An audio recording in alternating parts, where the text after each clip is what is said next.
Primero que nada, agradecer la invitación de la sociedad. Es un placer retomar la actividad académica.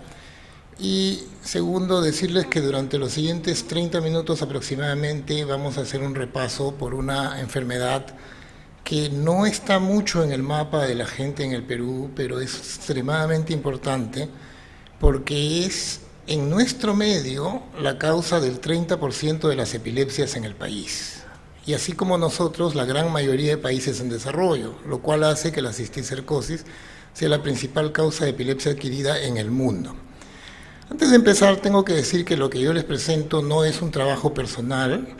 Nosotros tenemos una red muy grande que llamamos el Grupo de Trabajo en Cisticercosis en el Perú, que incluye gente de diferentes especialidades y de diferentes instituciones. Entonces ahí trabajamos con neurólogos, epidemiólogos, veterinarios, biólogos. Tenemos inclusive gente que hace cosas tan extrañas como modelamiento de moléculas en sílico para buscar antígenos para vacunas, o modelos matemáticos para ver cómo se podría interrumpir la transmisión genómica, etcétera. Y así como una red grande hemos podido avanzar y posicionarnos en el estudio de la cisticercosis desde diferentes ángulos. Y entonces, a través de esta red es como hemos conseguido la mayoría de la información que es parte de lo que yo voy a presentar. Entonces, como les decía al comienzo, algunas cositas que yo sí quisiera que se lleven de esta presentación las he puesto en blanco con fondo negro. De hecho, el primer punto es que cisticercosis es endémica en la mayoría del mundo, no solamente en zonas tropicales, sino en la gran mayoría de países en desarrollo. Y en esas zonas donde está presente, la cisticercosis es un contributor muy grande a la carga de enfermedad neurológica. Y una de las cosas que ha sido muy confusa en el estudio de la cisticercosis es que la neurocisticercosis llega a los servicios de neurología y como tal se conceptualizó como una enfermedad neurológica. Y en realidad la cisticercosis es una infección, y es una infección parasitaria. Entonces, como tal, tenemos exposición sin establecimiento, tenemos infecciones abortadas, tenemos infecciones que se establecen y no causan síntomas, tenemos infecciones que se establecen y causan pocos síntomas, y así sucesivamente toda la teoría del iceberg. Y lo que nosotros vemos en los hospitales es la punta del iceberg. Al hospital solamente llega el paciente que tiene quistes en el sistema nervioso central, que son clínicamente manifiestos y que le han dado síntomas lo suficientemente pesados como para que llegue a un hospital ese paciente. Esa cisticercosis sintomática no es una sola patología, porque tenemos muchas variables en la cisticercosis. Primero, cuántos quistes tiene ese paciente en el sistema nervioso central. Segundo, dónde están. Tercero, de qué tamaño son. Cuarto, están vivos, están muriéndose o están muertos. Quinto, cuál es la respuesta inflamatoria del hospedero. Entonces hay una serie de variables que hace que la cisticercosis nos dé diferentes síndromes dependiendo del número, tamaño, localización y estadio de las lesiones. Lo más típico es un paciente que viene a partir de los 15-20, debuta con convulsiones de inicio tardío, o gente que hace cefaleas crónicas atípicas o hipertensión endocraniana. ¿Qué es lo que les acabo de decir? Como pueden localizarse los quistes en cualquier parte del cerebro o del sistema nervioso central, la cisticercosis nos puede sorprender con síndromes tan raros como movimientos involuntarios, o psicosis, etcétera, pero lo más típico son las crisis de inicio tardío y la hipertensión endocraniana. Y si podemos resumir toda esa serie de presentaciones en dos grandes categorías, se resumirían en que la evolución de la cisticercosis es diferente cuando el parásito está dentro del parénquima cerebral y cuando el parásito está en las cavidades o afuera del parénquima cerebral o en el espacio subaracnoideo. Dentro del parénquima cerebral tenemos una cisticercosis más benigna. El parásito se establece, forma un quiste, usualmente no crece más allá de 1,5 centímetros o 2, sobrevive por años hasta que el sistema inmune lo encuentra lanza una reacción inflamatoria, lo revienta, lo convierte en una lesión inflamatoria que la literatura llama granuloma, y luego una proporción de esos desaparece, otra proporción calcifica, y el problema aquí es una masa inflamatoria en el cerebro que causa epilepsia, convulsiones y epilepsia, cefalea, etc.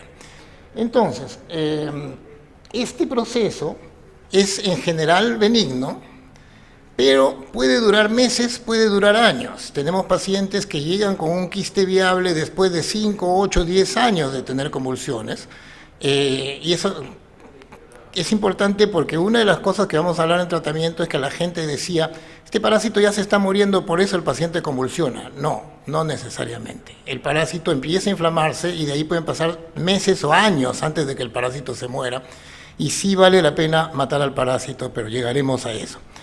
Dentro de la cisticercosis intraparenquimal, estas son las fotos clásicas, el paciente con quistes viables, que es el que vemos con mucha frecuencia en Latinoamérica, en Asia, el granuloma único, que es lo que se ve más frecuentemente en India, y luego las calcificaciones que dejan después de su desaparición.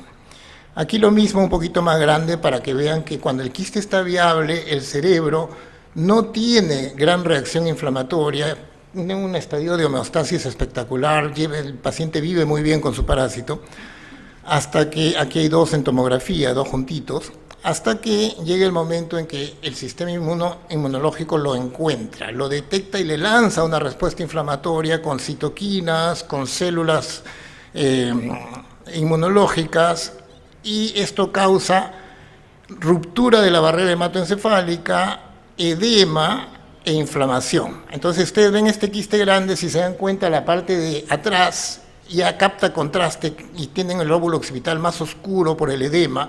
Quiere decir que ese cerebro está reaccionando con una respuesta inflamatoria, y eso acaba con la muerte del parásito y su colapso a una lesión inflamatoria anular o nodular, que ya la literatura llama a veces granuloma cisticercoso, y luego desaparece o deja una calcificación. Esa es la evolución más o menos típica de las lesiones en el parénquima cerebral.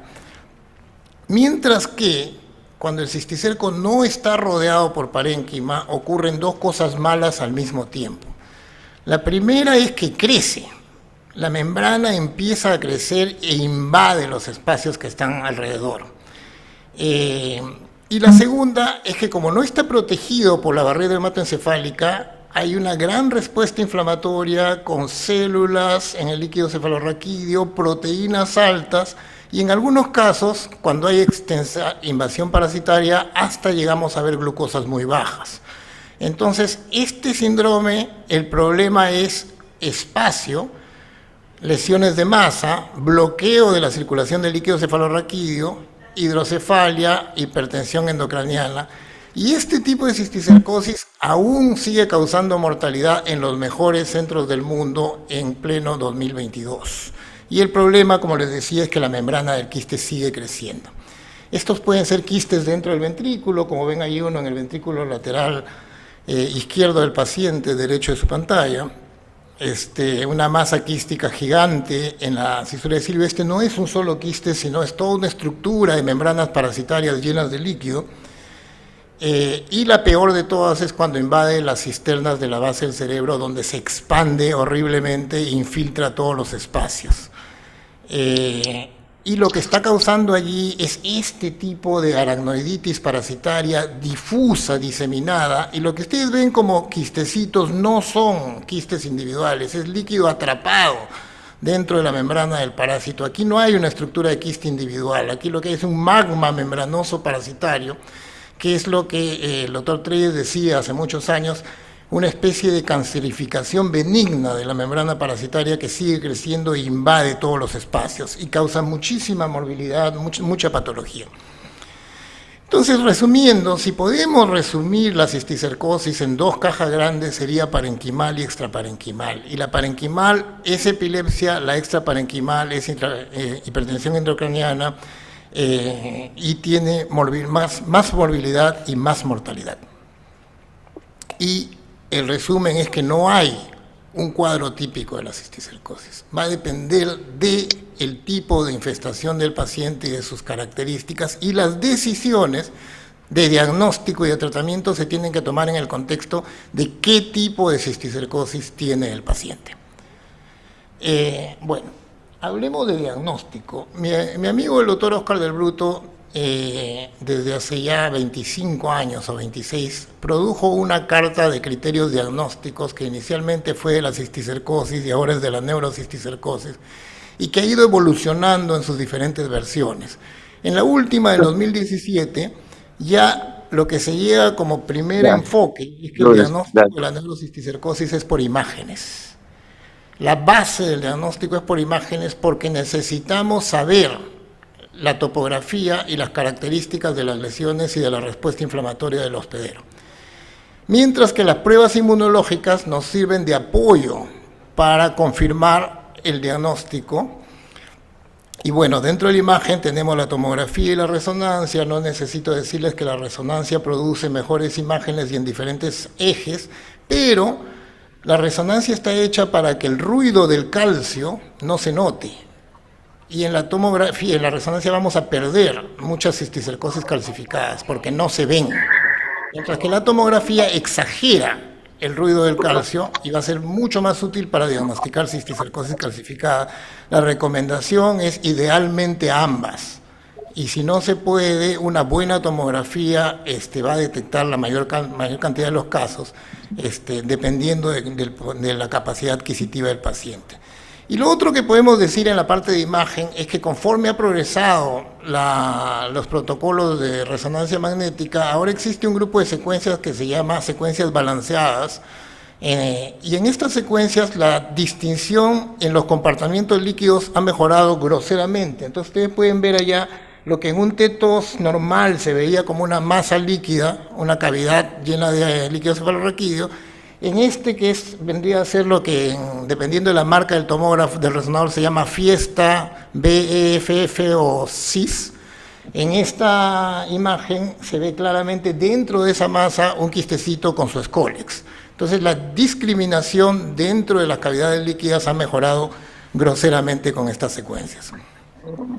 Entonces decíamos que la serología nos sirve para confirmar los diagnósticos. Y dentro de la serología tenemos dos vertientes, la detección de anticuerpos y la detección de antígenos. Y aquí yo sé que le estoy cantando el coro, ustedes manejan esto mucho mejor que yo.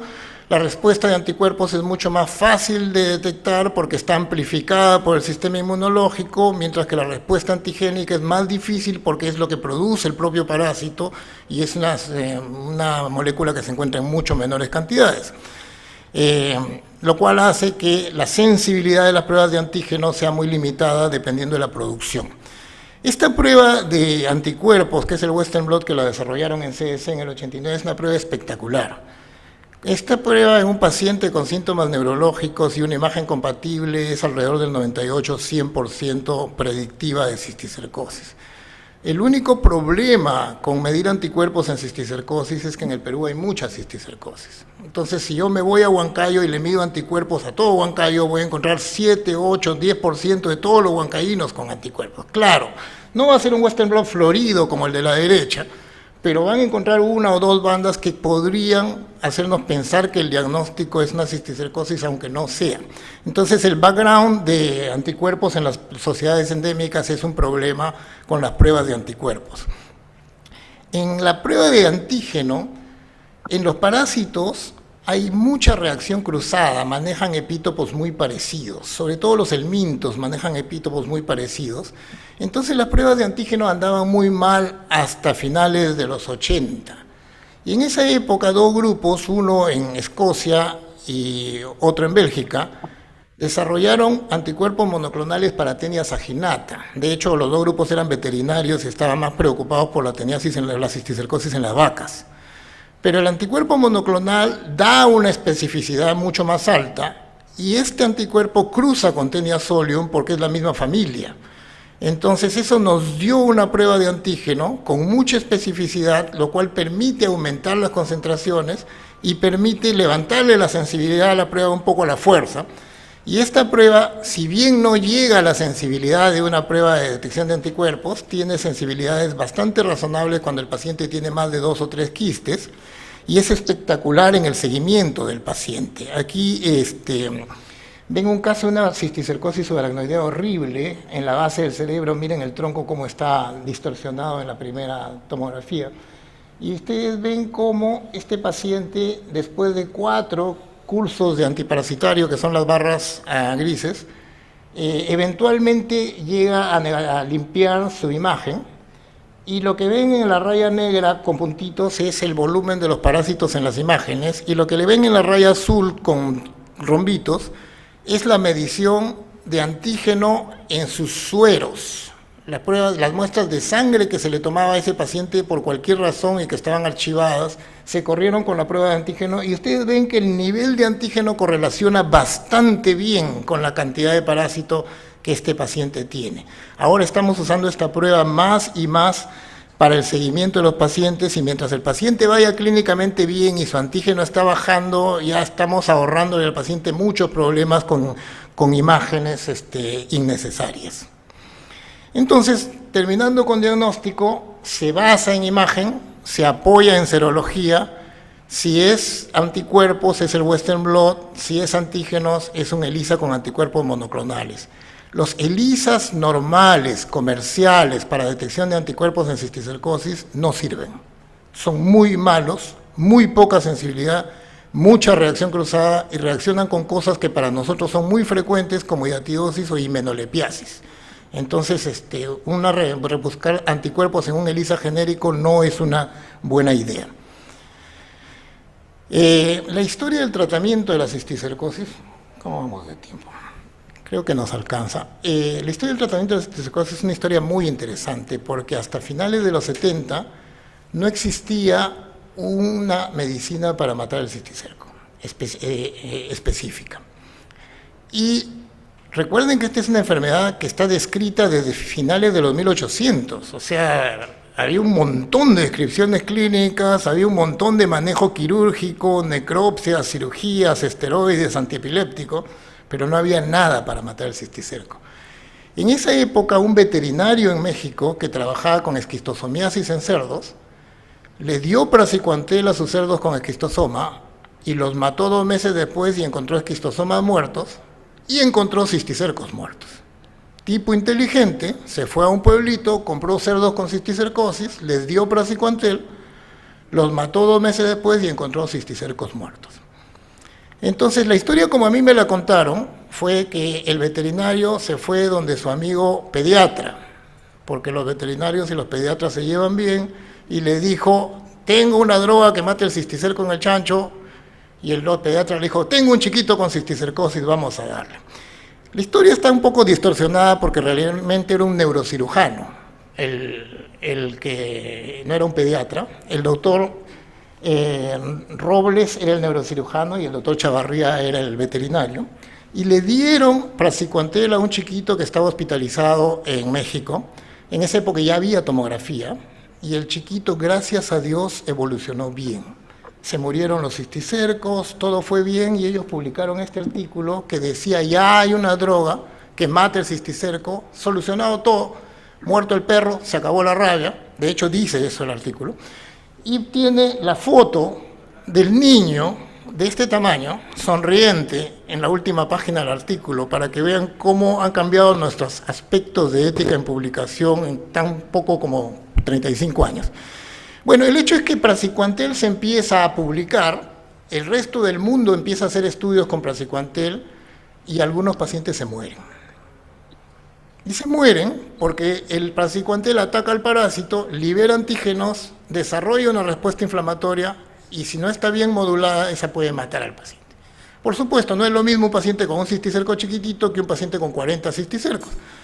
Entonces, en esa época no había tanto la idea clara de los subtipos de cisticercosis. Se empieza a morir la gente, y los brasileños inmediatamente dicen: no, aquí hay una respuesta inflamatoria, démosle esteroides. Le dan esteroides, se modula la cosa, y la gente sigue dando praziquantel, pero ya el mundo se había dividido en 2 grupos. Los que decían: hay que matar los cisticercos con praziquantel, y los que decían: no, aguanten, que este es un parásito que ha vivido ahí mucho tiempo y ya se está muriendo. Déjenlo que se muera solito, porque pueden matar al paciente por el praziquantel. Esto es lo que les decía a la gente que le gustaba la idea de praziquantel. Decía, yo tengo pacientes que sufren por 20 años, ahora les doy praziquantel y veo cómo se me muere el parásito, tienen menos convulsiones y ni siquiera deja tanta calcificación, lo cual no es necesariamente cierto. Y el otro grupo decía, no, este bicho se está muriendo, ¿para qué lo vas a matar? Puedes matar a tu paciente por las puras y puedes dejar peor secuela. Entonces, en esa época, nosotros hicimos este estudio para comparar pacientes con cisticercosis, parenquimal viable y epilepsia, todos en terapia antiepiléptica, y en la mitad de ellos recibieron en esta época ya había albendazol y dexametasona, y la mitad de ellos recibieron 2 placebos. Y las preguntas eran 2. ¿En el grupo placebo se van a morir los quistes porque ya se están muriendo? Y la segunda pregunta es, en el grupo que le matamos los parásitos, o sea, en el grupo del albendazol, después de que se mueren los parásitos, ¿va a haber menos crisis epiléptica? Y la respuesta fueron sí y sí. O sea, en el grupo placebo no se murieron los quistes. El 87% de los quistes en el grupo placebo estaban felices y sonriendo para la foto en la resonancia de los 6 meses. Mientras que en el grupo de albendazol, contra lo que esperábamos, solo matamos 60% de los parásitos. La literatura decía 85%.